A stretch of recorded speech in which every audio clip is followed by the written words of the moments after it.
인간은 누구나 다 나름대로의 꿈을 가지고 그 꿈을 이루기 위해서 노력하며 살아가고 있는 게 보통입니다. 그런데 어떤 사람은 이제 꿈도 없고 비전도 없이 그냥 그날 자기 먹고 살기 위해서만 자기만 바라보며 살아가는 사람이 있습니다.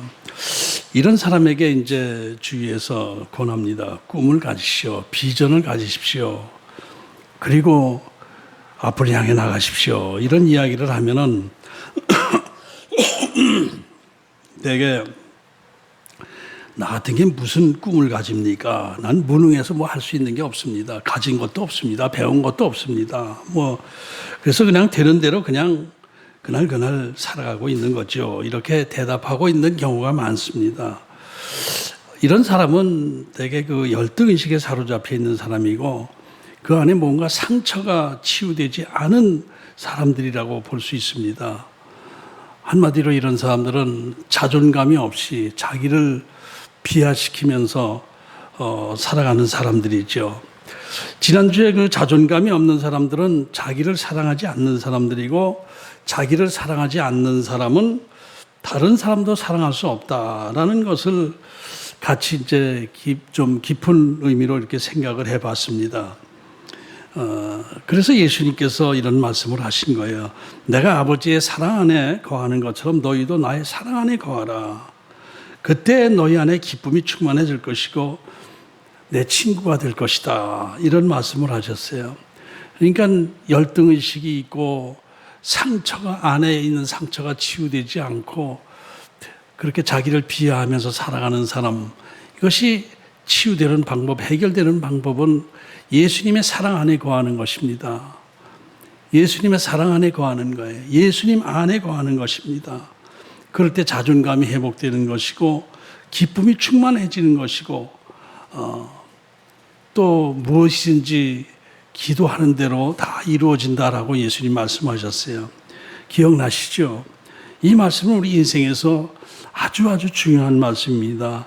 꼭 기억하시고 항상 내가 예수님의 사랑 안에 거하는가, 내가 예수님 안에 거하는가, 이것을 생각하시면서 살아가시길 바랍니다. 예수님이 나의 생명의 주인이시고 예수님이 나의 모든 삶을 이끌어 주신다라는 그 믿음을 가지고 나는 예수님의 제자요 하나님의 아들로서의 삶을 살아간다라는 그 자존감을 가지고 살아갈 때 무엇을 해도 그 일이 성취가 됩니다. 기도하는 대로 하나님께서 응답해 주세요. 그런데 이런 자존감을 가지고 예수님의 사랑 안에 거하는 사람들의 기도는 뭐 주세요 이런 기도만이 하는 것이 아니죠. 예수님의 제자로서 하나님의 자녀로서 하늘나라 백성으로서 당당하게 살면서 하나님의 뜻을 이루기 위해서 뭔가 이렇게 애쓰려고 하는 그런 마음을 가지고 살아가는 것이죠.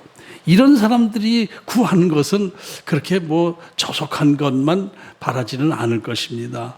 이때 이 거룩한 소원을 하나님께서 다 들어주신다라는 말씀, 이것이 이제 지난주에 예수님께서 우리에게 주신 말씀이고 이것을 받아들였습니다. 오늘 본문 말씀은 예수님께서 부활하신 다음에 베드로의 상처를 치유하시면서 베드로에게 새로운 사명을 주시는 그런 내용의 말씀입니다. 그러니까 지난주에 우리가 말씀드린 그 자존감을 회복하라. 예수님의 사랑 안에 거하면서 열등의식을 버리고 자존감을 회복하고 주님의 뜻을 이루라라는 그 말씀, 사명을 감당하라는 말씀에 어떤 면에서 그 실제적 상황이 이루어진 그런 상황을 보여주고 있는 것입니다. 베드로가 누구인가요? 베드로, 예수님을 너무너무 사랑하는 사람이었습니다. 아주 적극적으로 예수님을 따른 수제자였습니다. 성경에 베드로가 예수님의 수제자다 아니다 그런 말씀을 한 것은 없지만은 성경 전체 내용을 보면은 예수님도 베드로를 가장 가까이 하셨고 베드로도 언제든지 예수님 가까이에서 예수님을 따랐던 것을 볼 수가 있습니다.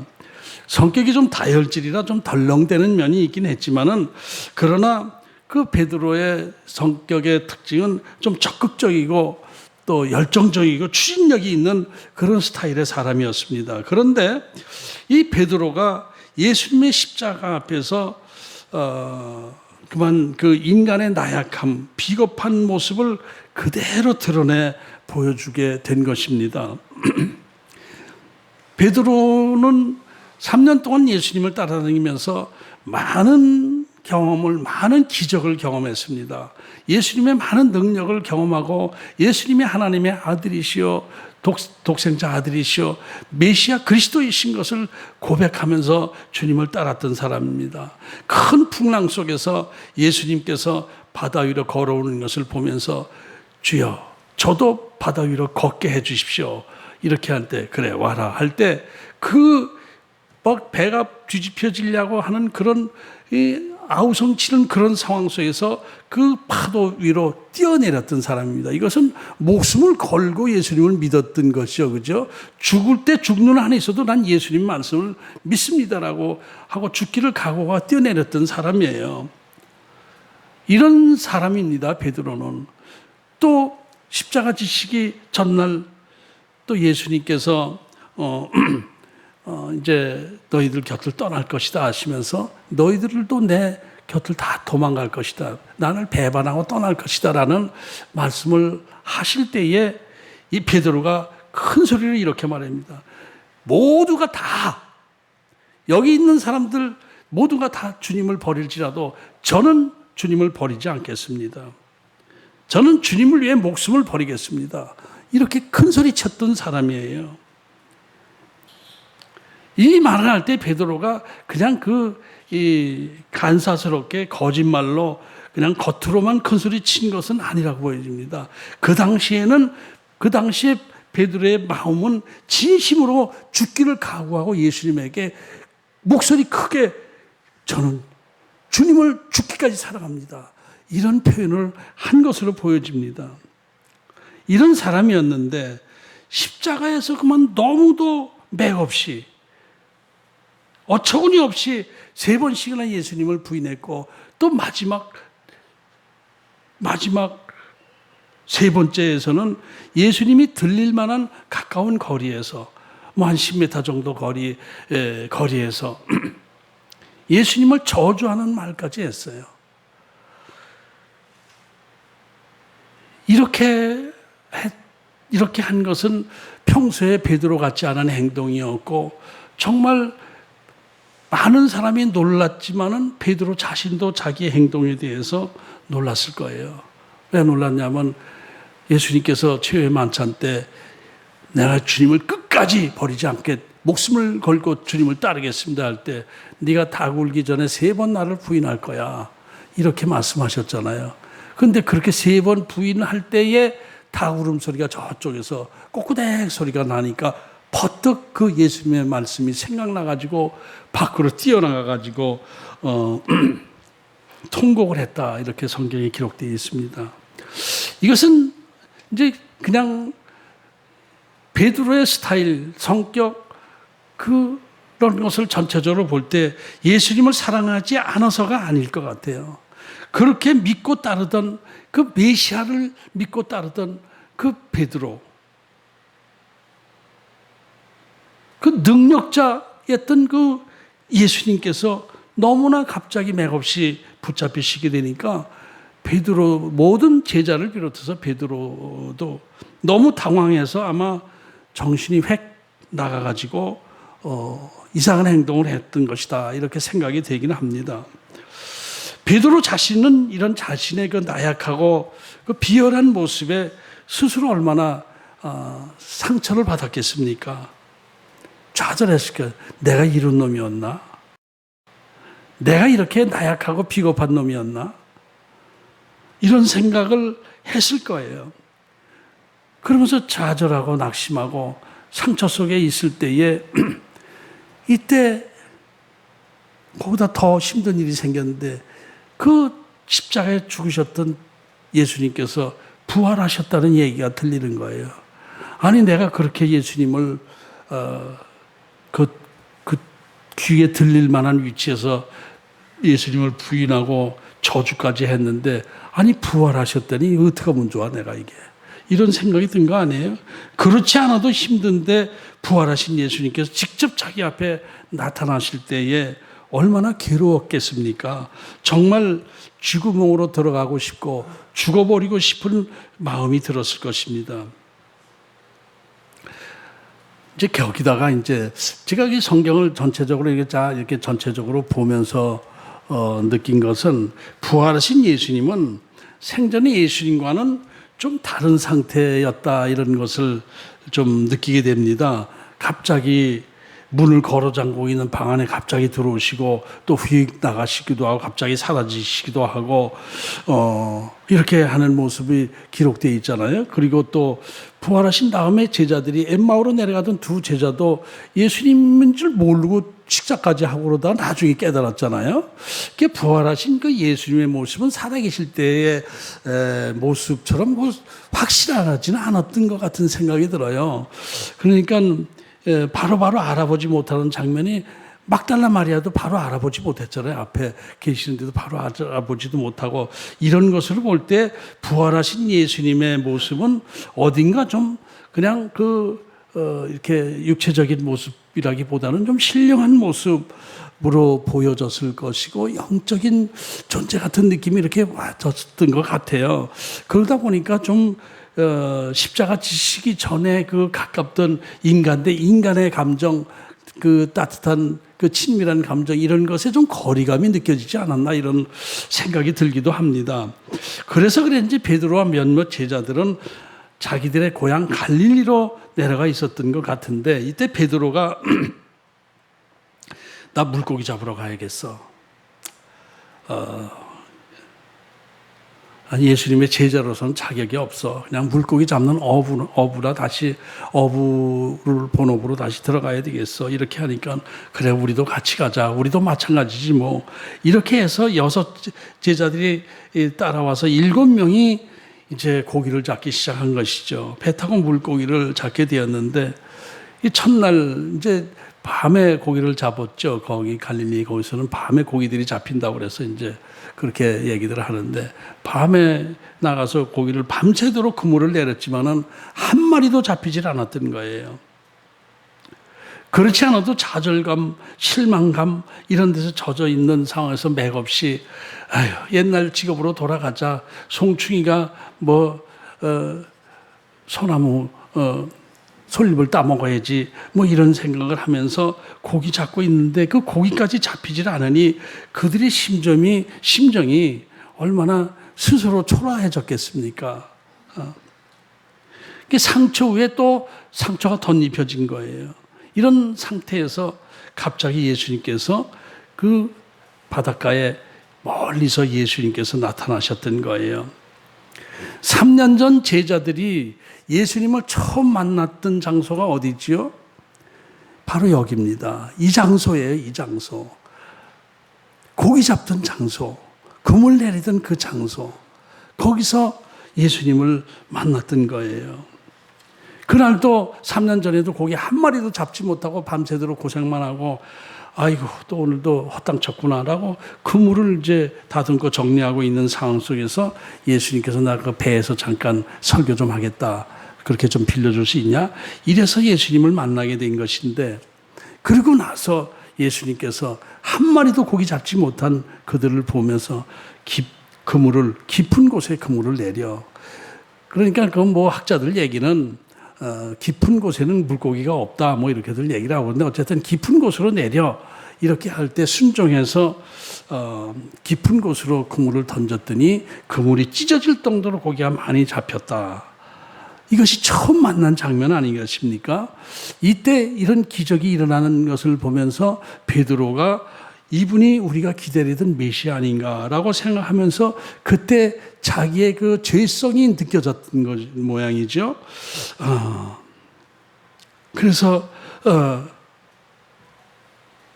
주님, 나 죄인이오니 제 곁을 떠나십시오. 이렇게 하면서 이렇게 예수님의 제자가 나를 따르라. 이제 너희들 고기 잡는 어부가 아니라 사람을 낚는 어부가 되라. 이렇게 해서 예수님을 만났던 것입니다. 그래가지고 예수님을 3년간 따라다녔는데 그만 잘 그래도 나름대로 그래도 예수님을 열심히 따라다녔는데 마지막 십자가 앞에서 그만 아주 엉망진창이 되고 말았던 거예요. 그래서 상처받고 다시 고향으로 돌아와서 다시 어부가 되자라고 하고 있는데 예수님이 그때 그 자리에 또 나타나셔서 말씀을 주시는 거예요. 내 오른편으로 그물을 던져라. 이 말씀을 하신 거예요.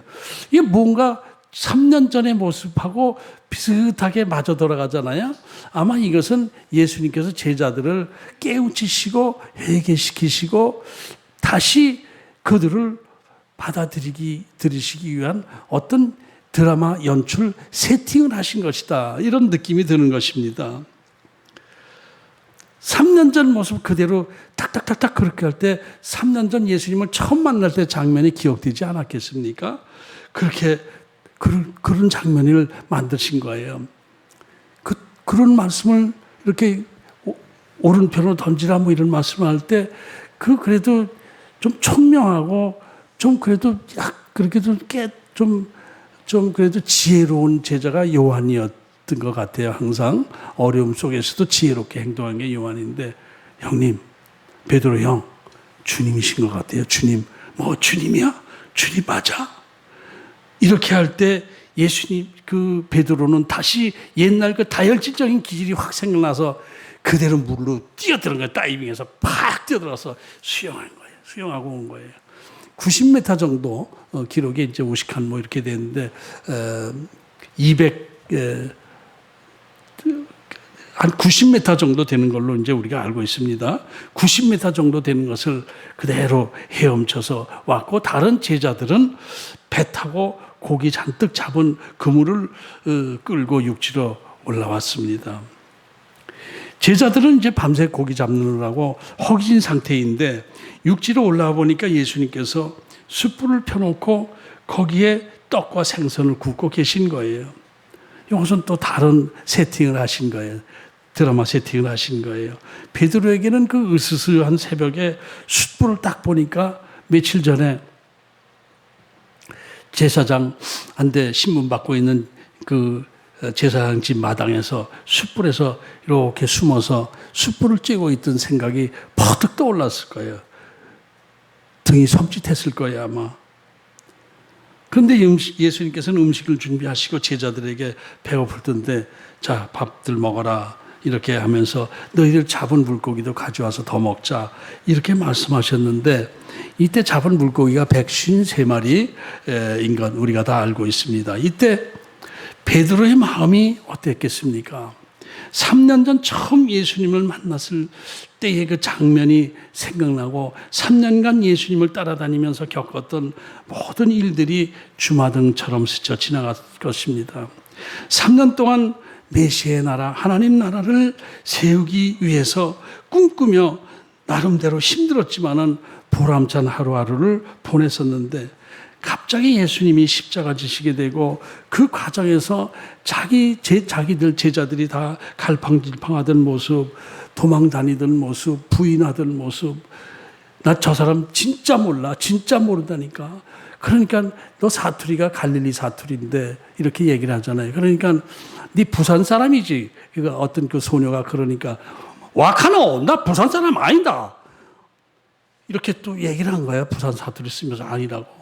그러면서 저주까지 하고 이랬으니 자기는 이미 제자로서의 자격은 상실한 자다. 이렇게 스스로 포기하고 있었을 거예요. 그러면서 생각할 때 처음 만났을 때 주여 전 죄인이로소이다.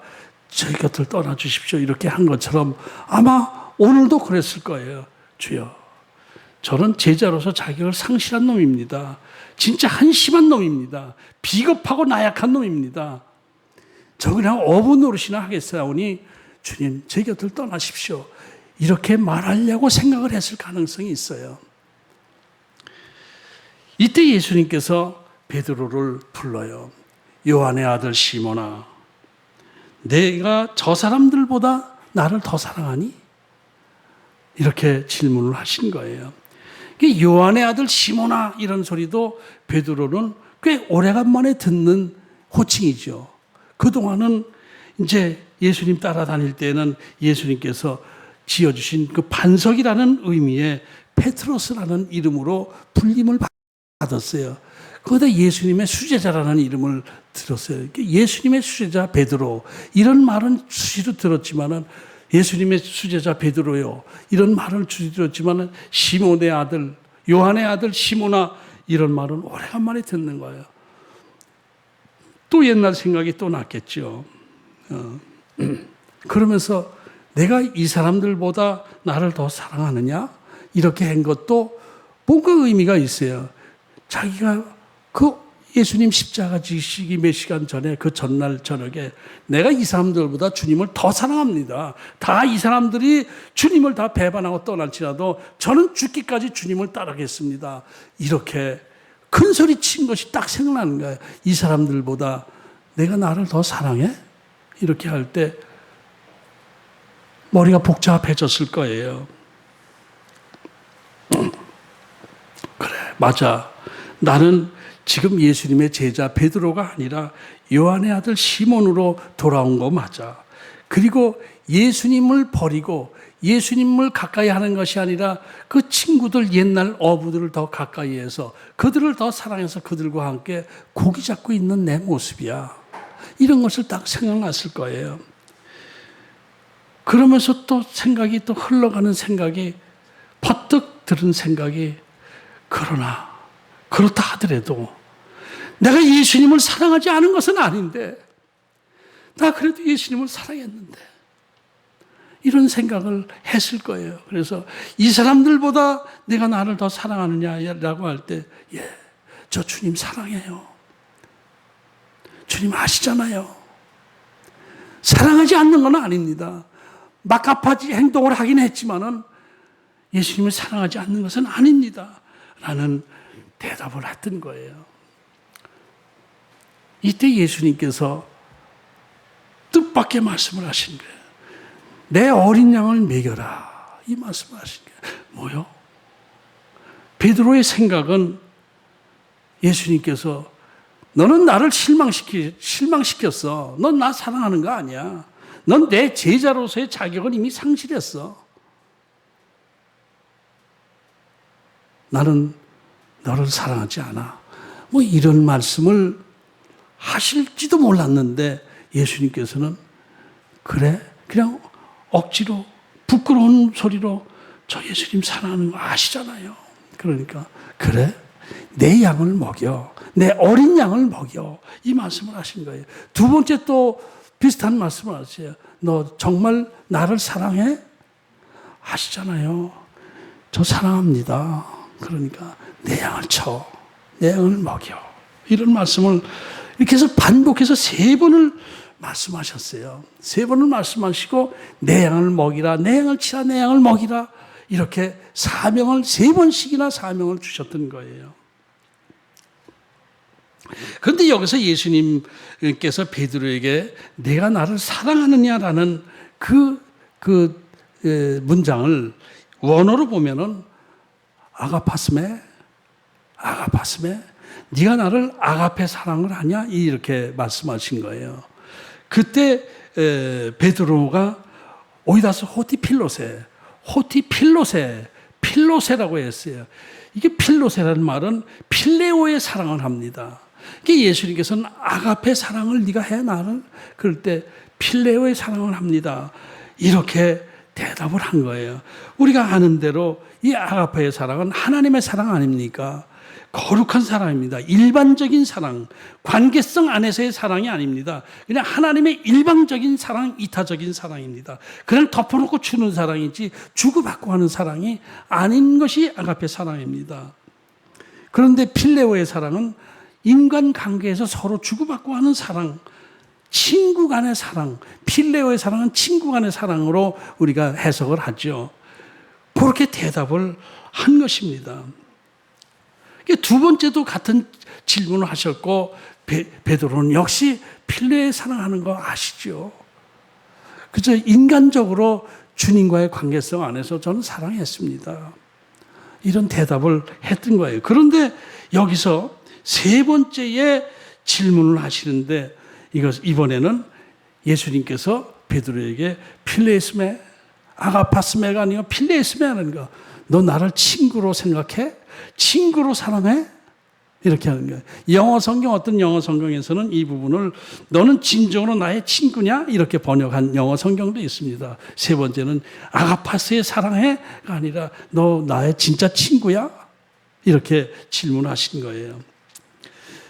그런데 이 부분을 이제 학자들 간에는 딱 둘로 나누어져요. 여기서 아가페나 필레오는 특별히 구분할 필요가 없다. 그 당시 사랑의 용어에는 그래서 아가페도 쓰고 필레오도 쓰고 큰 구별을 두지 않고 사용하는 그런 언어였다라고 합니다.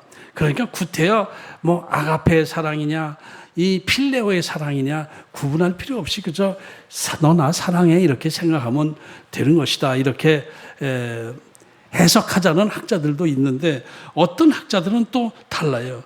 그래도 사도 요한이 여기서 아가페와 필레오를 구분해서 아가페 사랑해, 아가페 사랑해, 너 나 친구 사랑으로 사랑해 이렇게 구분해서 질문하신 거에는 분명히 의미가 있을 것이다.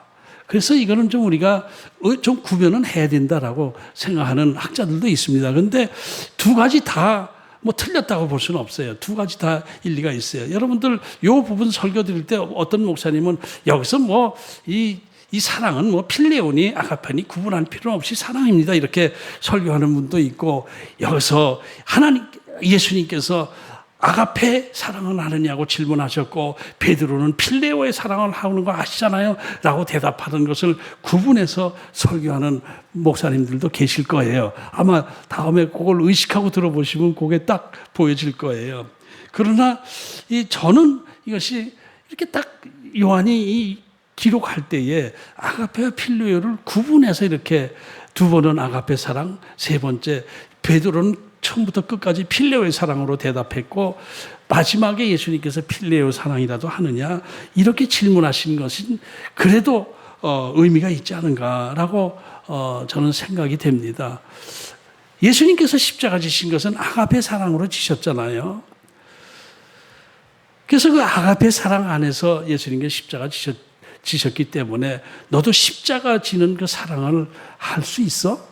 그러니까 여기서 아가페 사랑이냐 십자가 지는 사랑을 너 할 수 있겠어? 그럴 때 십자가 지는 사랑까지는 몰라도 그저 이렇게 가까운 관계성 안에서 전 예수님을 친하게 생각하고 사랑하고 있습니다라는 대답을 계속할 때 그래? 그렇다면은 너 진짜 나를 친구로 생각해? 이렇게 질문하는 그 과정이 뭔가 좀 그래도 구분은 해야 되지 않나 이런 생각을 저는 하고 있습니다. 어떻게 받아들여도 상관은 없습니다.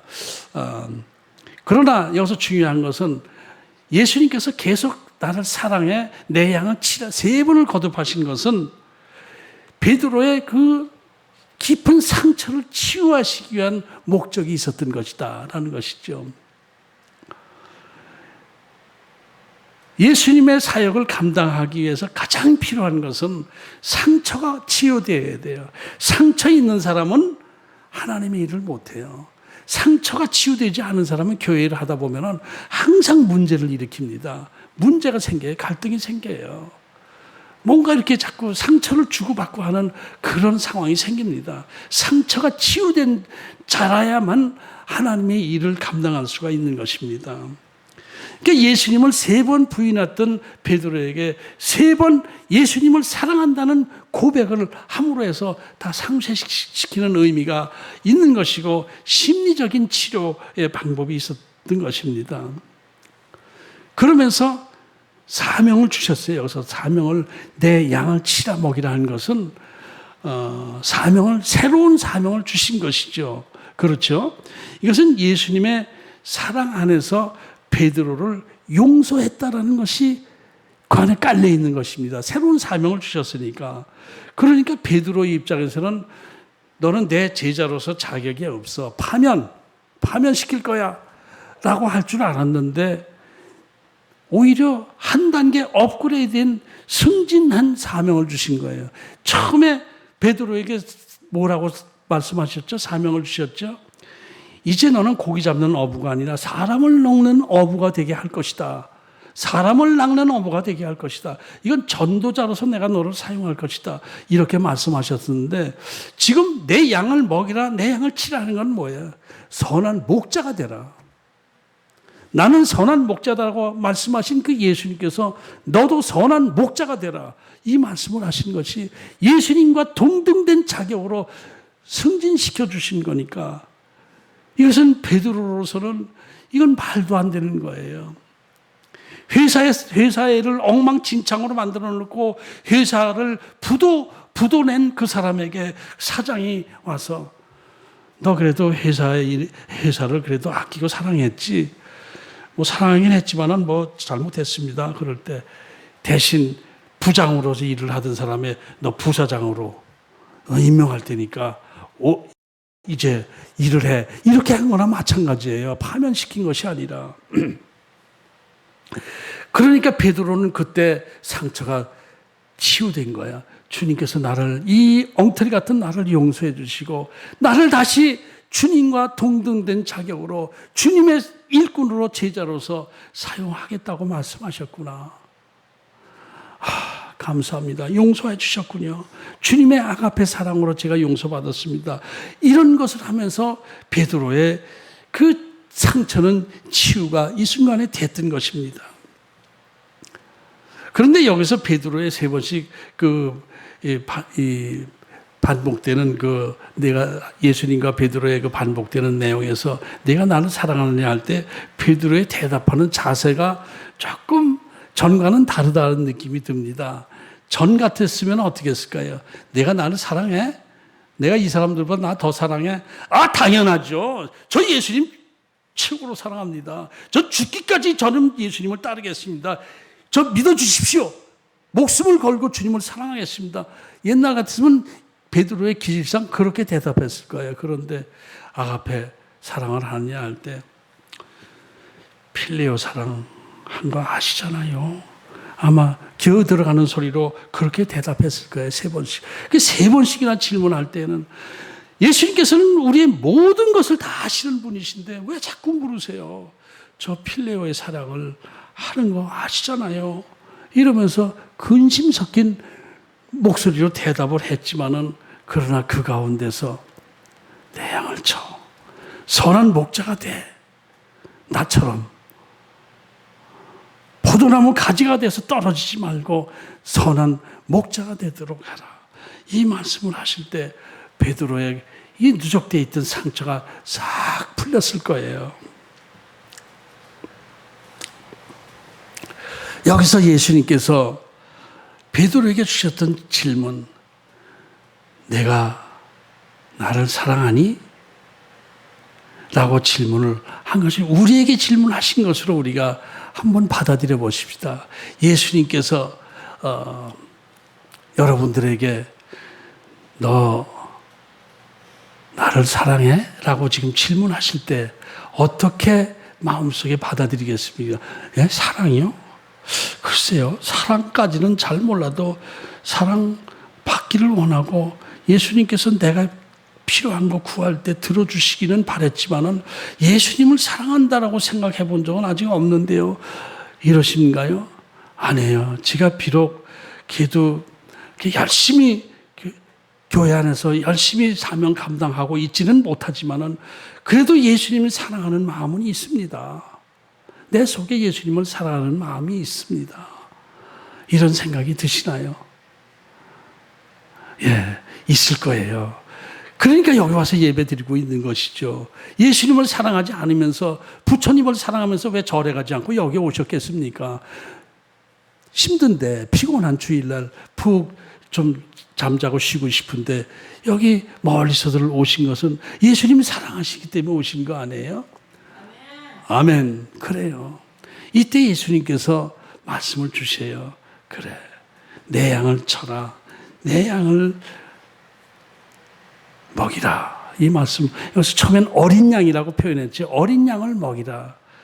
그 다음에 양을 먹이라. 이렇게 했는데 여기서 내 양을 치라 하는 것은 목사에게만 말씀하신 것은 아니죠. 내 양을 먹이라, 어린 양을 치우라 하는 것은 교회를 섬기는 것을 말하는 것이죠. 지금은 우리 교회는 사랑의 공동체는 예수님의 몸된 교회 안에서 우리가 서로 사랑하며 섬기고 있는 것인데 그 양을 먹이는 것입니다. 그러니까 여기서 양을 먹이라 하는 것은 또 예배당을 잘 지켜라, 뭐 섬겨라 이런 의미로 이렇게 탁 쏠리질 말고 교회 안에는 어린 양도 있고 큰 양도 있잖아요. 가끔가다 또 염소도 또 들어와 있고 그래요. 염소 새끼도 들어와서 회방질하고 그러기도 하죠. 이런 상황 속에서 각각 받은 은사와 달란트, 직분 안에서 성도들을 섬기고 사랑하는 공동체 안에서 사명을 감당해라, 이런 의미로 받아들이시기 바랍니다. 여러분, 주님을 사랑하십니까? 예, 교회를 사랑하며 교회를 섬기시기 바랍니다. 교회 공동체 안에서 믿음 약한 자, 또 이게 교회 안에서 이렇게 좀 말썽 부리는 자, 이들을 품으면서 그들을 잘 키우는 사명을 감당하라는 예수님의 말씀이 오늘 주시는 말씀입니다. 그러기 위해서는 여러분들이 예수님의 사랑 안에서 거해야 돼요. 예수님의 사랑 안에서 상처가 치유돼야 됩니다. 치유되지 않은 상태에서는 일을 못해요. 우리 교회 이렇게 과정을 쭉 보면은 이게 무슨 직분을 맡기면은 꼭 시험에 들고 그런 일이 많이 생겼어요.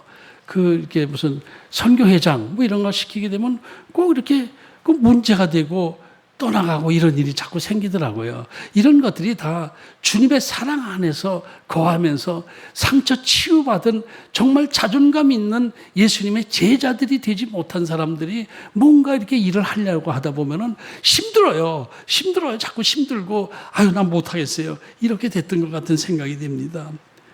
그래서 내 양을 치라, 내 양을 먹이라 할 때 제가 뭐 아는 게 있어야 뭐 양을 치거나 말거나 하지요. 뭐 제가 뭐 가진 게 있어야 교회를 섬기지요. 제가 저같이 뭐 못난 자가 뭘 할 수 있겠습니까? 이런 걸로 하면서 자꾸 빠져나가는 그런 것들이 다 상처의 문제입니다. 아직 성령 안에서 그 심령이 치유가 되지 못한 거예요. 그래서 이 상처를 치유받으시기 바랍니다. 예수님은 저와 여러분을 사랑하십니다. 사랑하시고 우리의 과거의 잘못, 죄를 사랑하시는 예수님이신 것을 믿으시기 바랍니다. 믿으시기 바랍니다. 그래서 열등의식을 버리고 예수님의 사랑 안에서 거룩한 자존감을 가지고 교회를 섬기는 저와 여러분 되기를 바랍니다. 이 베드로의 상처 치유 과정을 이렇게 보면서 저는 그냥 딱 제 생각이 여기서 딱 나는 거예요. 저하고 아구가 딱딱 들어맞아요. 베드로와 아구가 딱딱 들어맞아요. 저 자신도 한때는 베드로와 같은 열정을 가지고 그냥 예수님을 열심히 따랐습니다. 정말 열심히 따랐었어요, 한때. 정말 욱하는 그 혈기 가지고, 열정을 가지고 주님을 열심히 했어요. 뒤돌아서지 않겠네. 찬송 부르면서 주님 뜻대로 살기로 했네. 주님 뜻대로 살기로 했네. 주님 뜻대로 살기로 했네. 뒤돌아서지 않겠네. 그리고 그 찬송을 부르다가 십자가 고난 앞에서, 십자가 앞에서 모진 실패의 좌절감을 느끼고 예수님을 떠나서 세상으로 나간 적이 있었지 않습니까? 많이 여러 번 들으셨을 거예요. 뭐 길게 얘기하지 않아도 아셔요. 그리고 실패와 좌절감 안에서 예수님을 저주하는 그런 막가파 행동까지 제가 했던 사람입니다. 그러면서 제가 다시 세상으로 나가서 내 힘으로 난 물고기 잡을 거야. 난 예수님의 제자의 자격이 없어. 나는 물고기 잡을 거야 하면서 물고기 잡느라고 또 뭐 이리저리 하다가 또 한 마리도 못 잡고 엉망진창이 됐어요. 아시죠? 엉망진창이 됐어요. 그러고 있는 상황 속에서 어느 날 예수님께서 저에게 찾아오셔서 저에게 질문을 하시는 거예요. 내가 나를 사랑하니? 내가 나를 사랑해? 아니요. 저 예수님 사랑하긴 했는데요, 조금. 이렇게 해서 여러 번 질문하실 때 그래도 내 마음속에 예수님을 사랑하는 마음이 있었어요.